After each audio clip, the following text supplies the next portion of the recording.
FPL GAMEWEEK13 transfer plans. What is up, everyone? How's it going? FPL Era here, and welcome back to another video on my YouTube channel.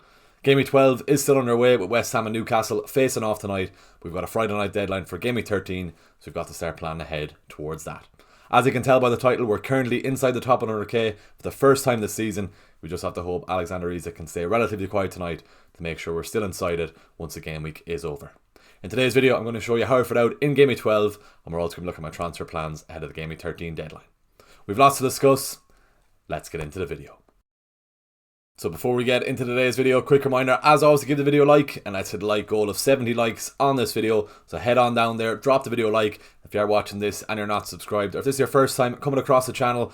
Welcome to the channel first off, but head on down there, click subscribe. We're trying to hit 7k before Christmas. We're just over 50 subs off hitting this milestone. So if you haven't done so already, head on down there, click subscribe. And more the fact that we're inside the top 100k for the first time this season. If that doesn't deserve a like or subscribe to the channel, I'm not sure what does. GameWeek 12 still hasn't finished yet with Newcastle and West Ham coming up against each other tonight, but all my players have played this week, and here's how I fared out. 83 points of the week. It has to be said, another great week for the team. Mo Salah, Cunha and João Pedro, the stars of the game week, with all of them coming away with a double-digit return each. It has to be said also, I made two perfect transfers. João Pedro and Gabriel coming in for Wood and Rico Lewis. Wood was left on the bench for that Arsenal game, and Rico Lewis came away with 0 points after picking up a yellow card, and João Pedro scored 12 after picking up a goal and an assist, and Gabriel got a clean sheet in that Nottingham Forest game. So a 17-point swing for making those two moves. So great to see the transfers paid off this week. Going through the rest of the defence, obviously Raya kept his clean sheet alongside Gabriel. That's their first clean sheet in their last 8 games. It was great to see them get that clean sheet, especially when I hop back on the Arsenal double defence. If you watched my last video, I said I'm expecting Arsenal to get at least 3 clean sheets over the next 6 to 7 games. I've already got one now, so hopefully they can outscore my prediction as the Arsenal double defence looks good for the next couple of weeks. And Mbeumo Blanc was actually a positive outcome for the team, as that allowed Mykolenko to get his clean sheet at home to Brentford. If you watch my deadline stream on Saturday, I was actually considering playing Davis over Mykolenko, as I did think Everton and Ipswich would concede, and Davis probably had more chance of an attacking return. I've no regard to thank, as he picked up a red card in that Everton game, and that helped me towards getting my Mykolenko clean sheet. 2 clean sheets now for Mykolenko in his last 2 games, so he's been a great addition since they brought him in on the wild card. And then going through the rest of the midfield, Morgan Rogers and Cole Palmer, both true blanks in their game. Cole Palmer definitely should have came away with an attacking return, as he had a goal-bound shot blocked by his own player, Madueke. Only 1 return now in the last 5 for Cole Palmer, but he does have Aston Villa at home, followed by Southampton then in GameWeek 14, so he won't be leaving the team anytime soon. We'll finish off the GameWeek review by chatting about the elephant in the room. Another blank for Erling Haaland, as City were thumped 4-0 at home to Spurs. 2 big chances missed, and he also hit the woodwork in that game. So if you did captain Haaland, you were very unlucky not to come away with a return. Non-owners are laughing once again with that blank. 5 blanks now in his last 7 games, so he's definitely not living up to that premium price tag. He does have Liverpool up next now in GameWeek 13, so I do have some decisions what to do around him. We'll chat about that later on in the video. The only silver lining was the fact Kevin De Bruyne made a late cameo in that Spurs game, and himself and Haaland linked up well. I think Haaland is just crying out for De Bruyne to come back into that team. So I have some decisions to be made, but there is a positive, the fact that Kevin De Bruyne is back in that City team. All in all, 83 points of the week was a great score for the team. Live rank is now 89k overall. Lovely green arrow coming up from 297k up to 89k. Fingers crossed Alexander Isak can stay quiet tonight, and I will be still inside the top 100k once the deadline is over. As I said, the goal for Christmas is to be inside the top 100k, so fingers crossed we can stay there over the next couple of game weeks. With that out of the way now, let's move on and see my transfer plans ahead of Game Week 13. So looking ahead to Game Week 13, here's the current setup of the team ahead of Friday night's deadline. I have only 1 free transfer to use, as I did use the 2 free transfers that I saved up in Game Week 12. But we're not complaining about that, as I did use them well in bringing in João Pedro and Gabriel for the good returns last week. Starting off with the defence, I'm happy enough with my Arsenal double defence away to West Ham. Nottingham Forest didn't really trouble that Arsenal defence in Game Week 12, so I'm hoping it's going to be a similar story in Game Week 13. And Gabriel is always a threat from set pieces. On to Nori then. Only good news there is the fact that Semenyo is going to be suspended after he picked up his 5th yellow card, so slightly increases the chance of Wolves keeping a clean sheet. However, the words Wolves and clean sheet is very seldom said in the same sentence, with only 1 clean sheet for Wolves all season. But with Nori, there's always a chance of an attacking return in the attacking positions he does pick up. When completing my defence, I'm probably going to have a big headache up until the deadline on Friday evening on who earns the final spot in my defence. For now, Leif Davies currently gets it. He's away to Nottingham Forest in Game Week 13. Probably not there on the basis of his clean sheet potential, but more on the basis of his attacking threat. He was fairly unlucky on Sunday not to get an assist against Man United. He set up Liam Delap in the box, only for Delap to be denied by a great save by Onana from a few yards out. And with Leif Davies also, he's got the most big chances created from any defender in the league. And I have also some fond memories of having him or starting him in the team in Game Week 10 for his goal against Leicester. I've also got Van den Berg on the bench also. Brentford got their first clean sheet of the season away to Everton in Game Week 12.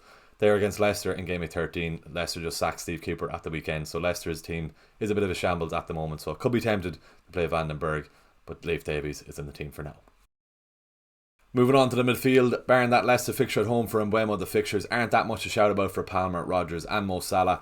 Cole Palmer and Rodgers are up against each other on Sunday, and Salah's up against Man City in a game City have to win after getting beat by Spurs in Game Week 12. Mo Salah gets the armband for now. 8 double-digit returns in the opening 12 games for the Egyptian King is an absolutely crazy return so far from him this season. You'd be a brave man to go against him on the armband. He gets the armband for now. I am tempted by either Cole Palmer or Mbeumo for the armband also. Obviously Mbeumo up against a managerless Leicester side. He could do damage in that game. And Cole Palmer as well, up against a shaky Aston Villa defence who conceded a few against Crystal Palace at the weekend also. With Palmer, he's definitely not living up to expectations since bringing him in the wildcard. Only one return in his last 5 games is far from ideal. Don't know how he didn't return against Leicester in Game Week 12. We've got Madueke to blame for that after we blocked his goal-bound effort. Don't know how he didn't get out of the way. We can't dwell on it too much, but it was very frustrating at the time, and especially with Saka popping off against Nottingham Forest when picking up a goal and an assist. If Palmer can't pick up some form over the next few games, I'm going to be tempted to move him on for Saka. But if I don't captain Palmer this weekend, I could be very tempted to captain him in Game Week 14 when Chelsea are up against Southampton during those midweek games, especially with Bednarek and Ramsdale set to be sidelined for the Saints for the next couple of game weeks. And we all saw how shaky the Saints are in defence against Liverpool on Sunday. For now though, the captaincy is on Mo Salah. You'd be a very brave man to go against Mo Salah, even though they're up against Man City. But Man City are a shambles at the moment, and Liverpool are pretty much scoring everything, or they're at least being very clinical of every chance that they are getting. And Mo Salah, everything he touches is turned into goals, so that's why he gets the armband for now. Moving up front, Matheus Cunha, Erling Haaland and João Pedro complete my starting 11 for now. Starting off with Matheus Cunha, 4 goals and 3 assists over the last 4 games. Shows what kind of form he's in at the moment. If you haven't seen his 2 goals he scored against Fulham in Game Week 12, make sure you head on over and watch those highlights. Absolutely 2 outrageous goals. And he's got 2 double-digit returns over the last 2 games. He's up against a Bournemouth side in Game Week 13 with only 1 clean sheet all season, and the form he's in at the moment, you wouldn't be surprised to see him coming away with a good return from that game. Another man off the back of 2 double-digit returns in his last 2 games, it was a new signing in Game Week 12, João Pedro. He's just off the back of a 12-point return after picking up a goal and assist against Bournemouth in Game Week 12. He's up against a very leaky Southampton side on Friday night, so I wouldn't be too surprised to see João Pedro coming away with another nice return there. One small thing to note on João Pedro was the fact he was subbed off after 63 minutes in Game Week 12, so I'm thinking that Brighton manager is just easing him back into his minutes. So I'm probably predicting or expecting an early substitution for João Pedro on Friday night, but 60 to 70 minutes is plenty of time for João Pedro to get a nice return in that game. Erling Haaland completes my starting 11 for now. He's up against Liverpool in that Super Sunday clash in a must-win game for Man City. Man City very much out of form at the moment. Kevin De Bruyne is back in that starting 11 for Man City, which is a good sign for Haaland, but he's definitely not living up to his 15 million price tag. I've got some decisions to be made.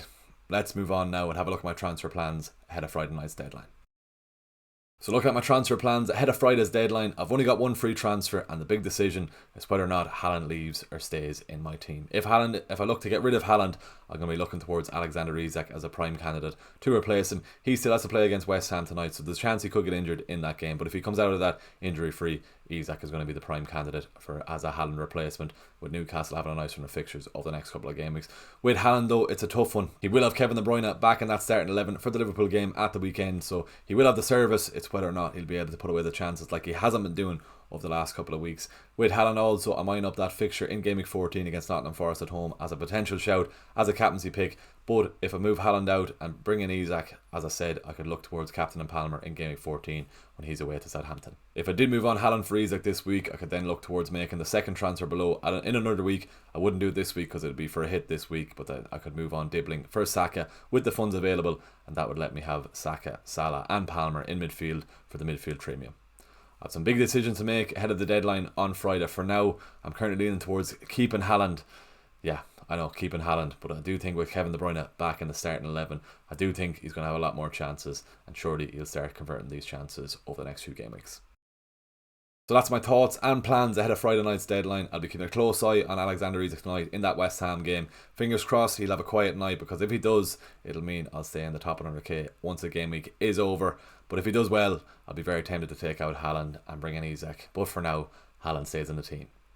If you've made it to the end of this video, please give it a like, drop a comment below, and subscribe to the channel if you haven't already. Let's hit the like goal of 70 likes on this video, so head on down there, give the video a like, and if you are watching this and you're not subscribed, head on down there, click subscribe. We're just over 50 subs off hitting our 7k milestone, so if you haven't done so already, I'd really appreciate it if you could head on down there, click subscribe, and support the channel, and help me get past that milestone. I'll see you all later on in the week for a GAMEWEEK13 team selection video. Thanks for watching, best of luck for the week. We'll see you in the next video.